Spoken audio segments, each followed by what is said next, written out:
eliminate or reduce what you owe to the IRS. There is zero risk to you. If we can't reduce your tax debt, then you pay nothing. Our passion is taxes and helping individuals fix their IRS problems. We have a 5-star rating on Google and Yelp and an A+ with the Better Business Bureau. You don't need to be afraid of the IRS any longer. End your tax nightmare today by visiting us online at tra.com or call 800-575-6986. That's 800-575-6986. Tax Relief Advocates. Real solutions for real people. As an educator, Mr. Nelson's teachings are still being quoted in schools. Education is the most powerful weapon you can use to change the world.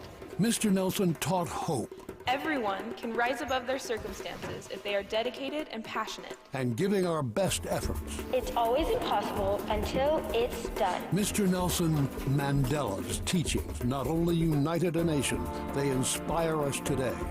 Inspiration. Pass it on from passiton.com. Major phone carriers make you sign contracts with rigid data plans to trap you into a kind of forced phonogamy. Sounds pretty insecure if you ask me. At Consumer Cellular, we believe in a more consensual and healthy form of phonogamy, free of contracts and more flexible to your data needs. This way, you stick around not because we force you to with contracts and fees, but because you love our phone plans. Like ardently love our phone plans. Phonogamously. Consumer Cellular. When freedom calls, we're here to answer. Call us at 1-888-FREEDOM. If you're hiring, it can feel like you're trying to find a needle in a haystack. You can hope the right person comes along, or you can just use ZipRecruiter. And now you can try it for free at ZipRecruiter.com/radio. In fact, ZipRecruiter has helped a lot of business owners find their needle in a haystack, like Marco, president of operations at Telly Tires and Auto Centers. Because Telly Tires has grown a lot in the last few years, Marco needed to hire everyone from a receptionist to a store manager to a head mechanic. ZipRecruiter helps me find all the right people, even the most difficult jobs to fill. ZipRecruiter helps me keep my business running. Take it from Marco and millions of other businesses who've used ZipRecruiter. ZipRecruiter can help you find the needle in the haystack. See why 4 out of 5 employers who post a job on ZipRecruiter get a quality candidate within the first day. And right now, you can try ZipRecruiter for free. That's right, free at ZipRecruiter.com/radio. That's ZipRecruiter.com/RADIO. ZipRecruiter.com/radio. ZipRecruiter, the smartest way to hire. You know, I heard during the interview with former President Donald J. Trump, he talked about the hybrid vehicles, and it was like he was reading my mind because I had test driven that Honda that's an SUV that's a hybrid, and I love it because the idea is you don't have to worry about a battery charge because the engine, as it goes, will charge your battery, so you avoid the EV issue. But I immediately thought about that. I thought, wow, he's like reading my mind because I've really been going back and forth about this. And it makes me think of my friends from Piazza, the Piazza family of dealerships, if you will. And I just love doing business with the Piazza family for sure. Whether it's Piazza Honda, the one in Philadelphia, they're all over the place. That's why I say the power of Piazza when I'm talking about it. I have a relative who goes to the one in Westchester. I have another relative who's in Delco, who's in Clifton Heights, who goes in the one there in Springfield. So they're all over Pennsylvania, New Jersey, Delaware. But now it's just welcoming in the 2 newest members to their family of dealerships, Infiniti Ardmore, as well as Maserati of the main line, both located right there on Lancaster Avenue, so very convenient and centrally located. And you, of course, are going to get the first-class customer service that you have come to expect from Piazza Premium Automobiles and as well from the Piazza family of dealerships. Find that newer certified pre-owned Infiniti, Maserati, or other Piazza luxury brands like Jaguar, Land Rover, Mercedes-Benz, BMW. Just check out PiazzaPremiumAutos.com, PiazzaPremiumAutos.com. Tell them Dawn sent you. Hey, Cherry Hill. We know your favorite station is WPHT. Tell your smart speaker, play 1210 WPHT.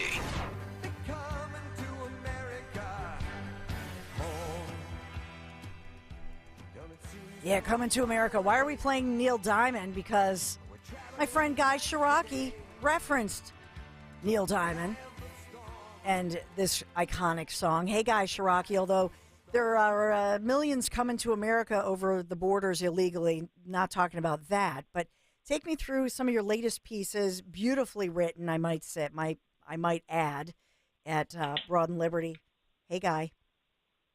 Good morning, Dawn. Yeah, I'm old enough now that it's okay to reference Neil Diamond, and I don't mind if it shows my age.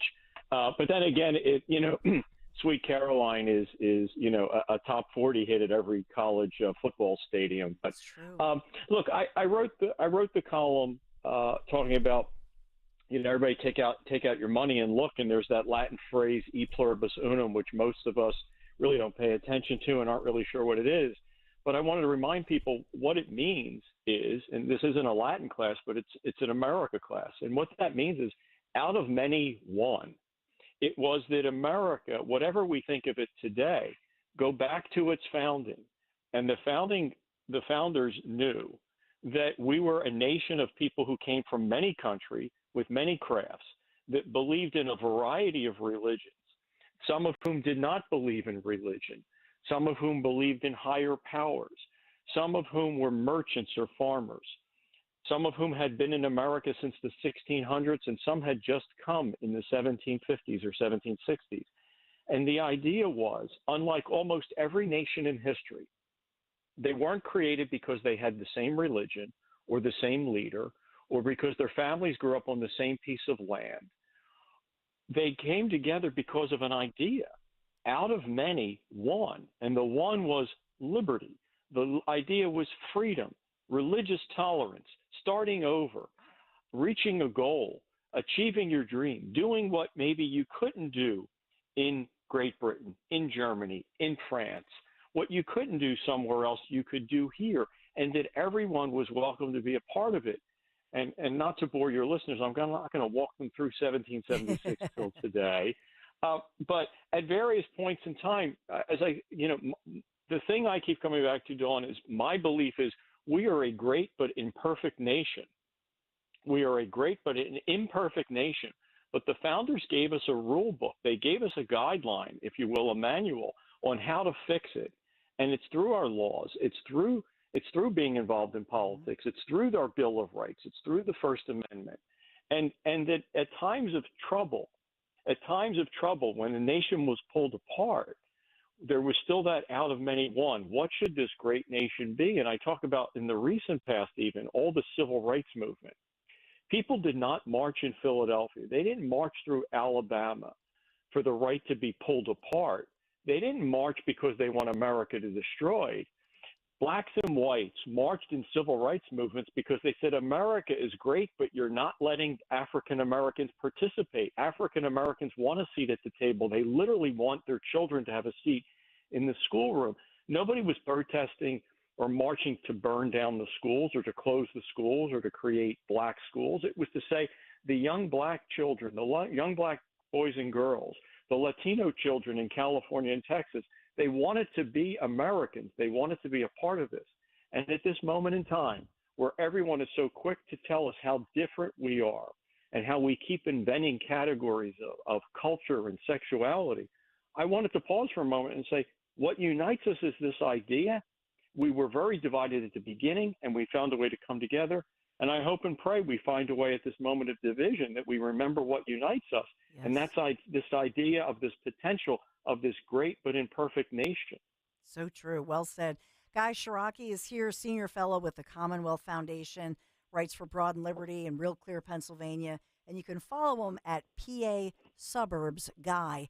Your latest piece that dropped just yesterday talking about, you entitled it Children of a Lesser God, God written in lower caps. Shapiro's budget falls short of his rhetoric. So calling out Governor Josh Shapiro, who, as far as I hear, I'm going to say by all accounts, he would love to have the Lifeline scholarships. He's caught within his own Democrat Party in the progressive wing, the Matt Bradfords of Montgomery County, if you will. But what do you think when you write this? You're talking about the children and the time is now, but are you suggesting, Guy Shiraki, that Governor Josh Shapiro, who has the power, should step on the toes of a Matt Bradford and say, no, this was my campaign promise, and this is what we're going to do? Yeah, I think he has to get his hands dirty. Look, when he speaks, when he spoke a year ago or almost a year ago on Fox News, when he uttered the phrase he's now uttered hundreds of times, and that is, every child of God in Pennsylvania deserves the opportunity to succeed. He spoke as passionately and as eloquently as anyone at a school choice rally. He spoke as a dad. He spoke as a leader. As I write in the column, his parents chose to send him to a Jewish day school, as my parents chose to send me to a Catholic school in South Philly. He and his wife have chosen to send their children to a religious school, as my wife and I chose to do that with our children. So it's part of his life. It's part of his life story. It's part of how he's been successful. It's part of what his wife and he hope and pray for their kids. So what I'm asking for him is to get his hands dirty so that reality meets his rhetoric.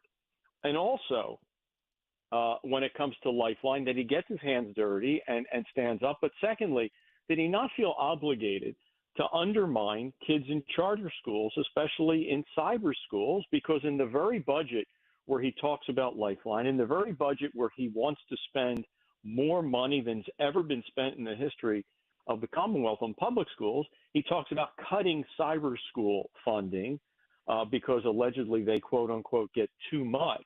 And so, again, I'm calling to his better angels. If your budget address is centered on children, if every child is a child of God and deserves the opportunity to succeed, when it comes to Lifeline, roll up your sleeves, get your hands dirty, and push. And for goodness sake, don't take a moment for an applause line to say we're going to spend more money on public education than ever, and then follow it up seconds later by saying you're going to cut funding to cyber schools. Cyber schools are the fastest growing part of education in Pennsylvania. It's nearly 70,000 students. It doubled during COVID. These are children, some of whom are gifted, some of whom have anxiety, some of whom are at their second, third, fourth, or fifth school. This is their lifeline. There's no mathematical reason, there's no academic reason, there's no moral reason to cut their funding. So I'm asking the governor, I'm taking him at his word, to make his reality match up to his rhetoric. He speaks as passionately as anyone. It's time to get his hands dirty and fight for all children, to not pit them against each other. I'm not opposed to helping public school kids. In fact, I'm for helping public school kids. It's where most children are going to get their education. But let's not divide them. Let's stop talking about them as public school kids or cyber kids or voucher kids or Catholic kids or Jewish kids, and look at them as Pennsylvania children. I want his reality to match his rhetoric. And if he does that and rolls up his sleeves, I'll get in there with him and push just as hard. But I think there are lots of us that are waiting for him to do it because we're in the trenches and we're looking for his help. Yeah, amen to that. Well said.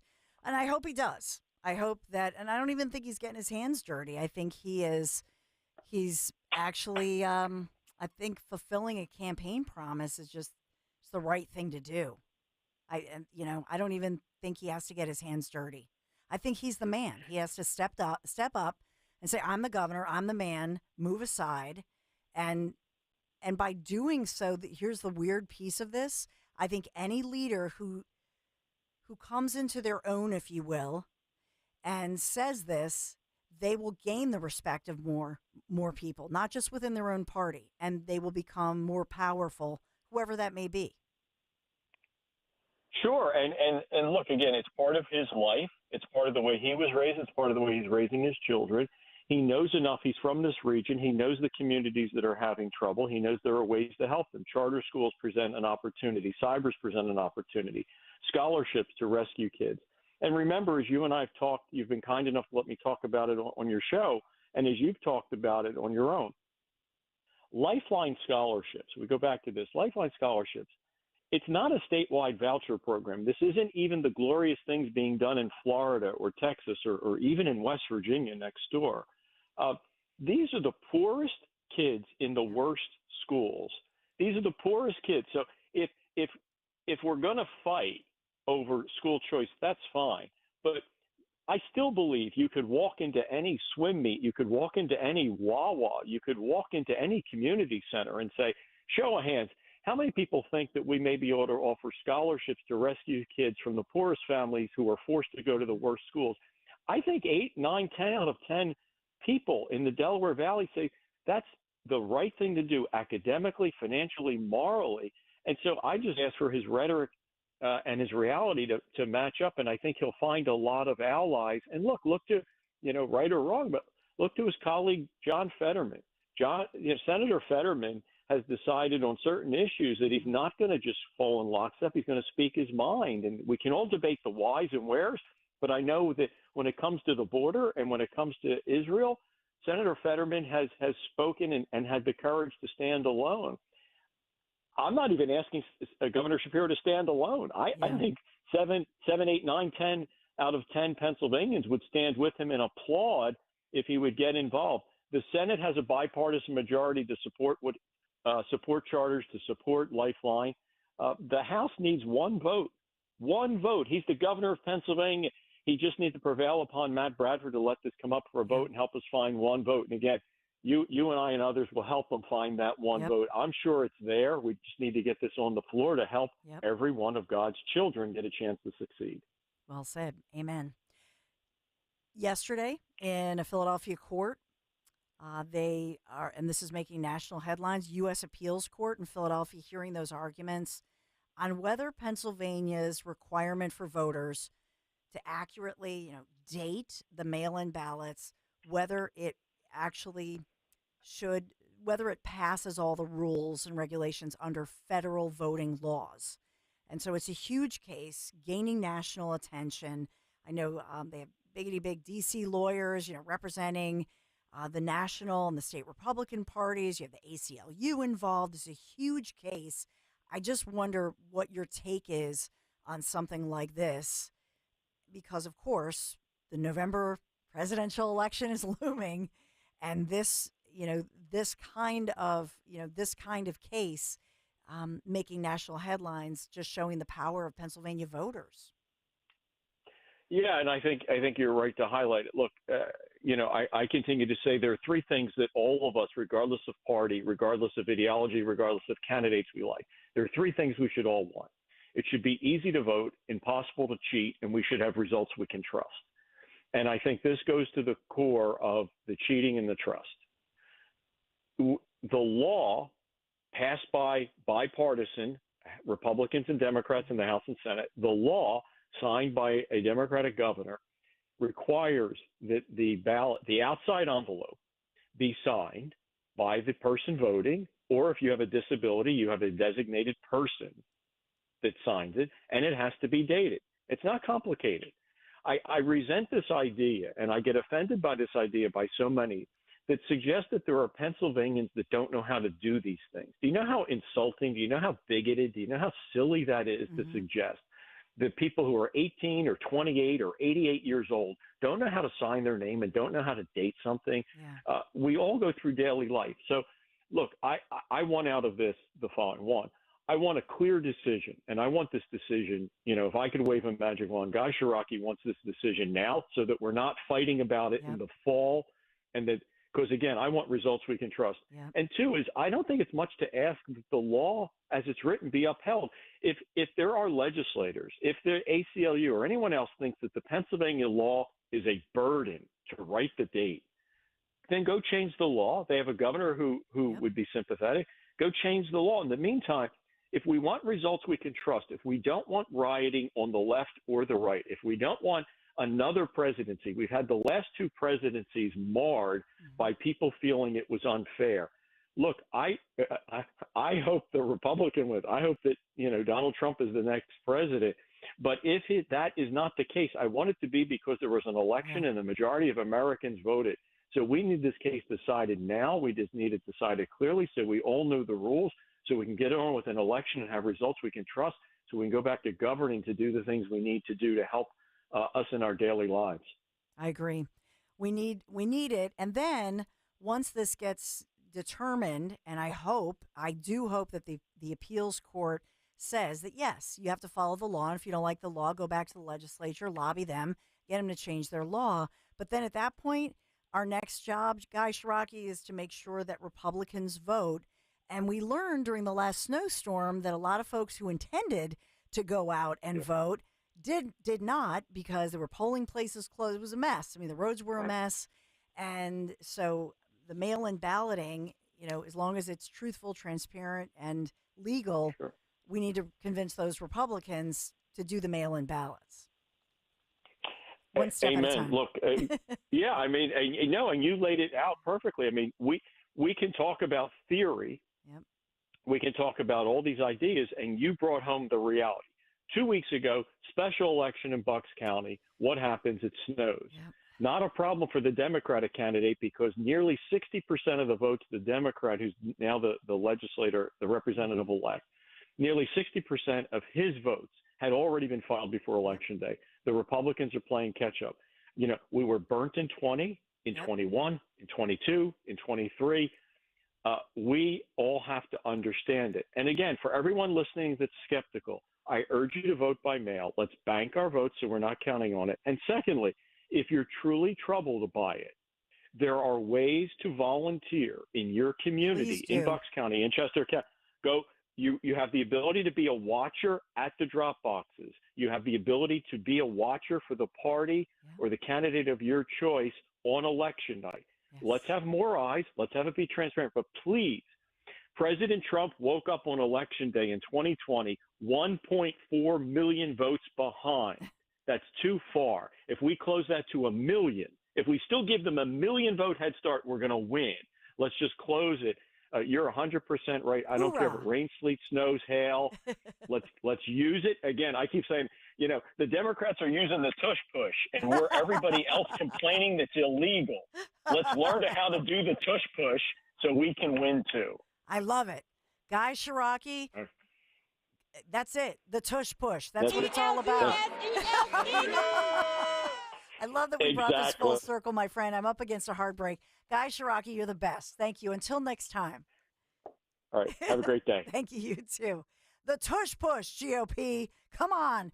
And just to give you a visual, it looks like Laura Trump, she will be leading the tush push for Republicans. How's that for a nice visual? We got to take a quick break. Be right back. Most of us don't fit in the clothes we wore 30 years ago. And financial advice from 30 years ago doesn't fit either. Tune in to the Retirement Spectrum with Alan Cohen. Saturdays at 3 on Talk Radio 1210 WPHT. This is Larry Steinhaus with Investor Schooling. Are you ready for retirement? Have you prepared everything you need? Well, in Investor Schooling, we will teach you ways to better prepare for your retirement using real estate and the stock market. But you need to learn how to do it right, and that's what we teach. At Investor Schooling, we sell nothing but education. Come to Investor Schooling and learn how to have a better retirement. Go to investorschooling.com and RSVP right now for this Thursday's class at 7 o'clock. Go to investorschooling.com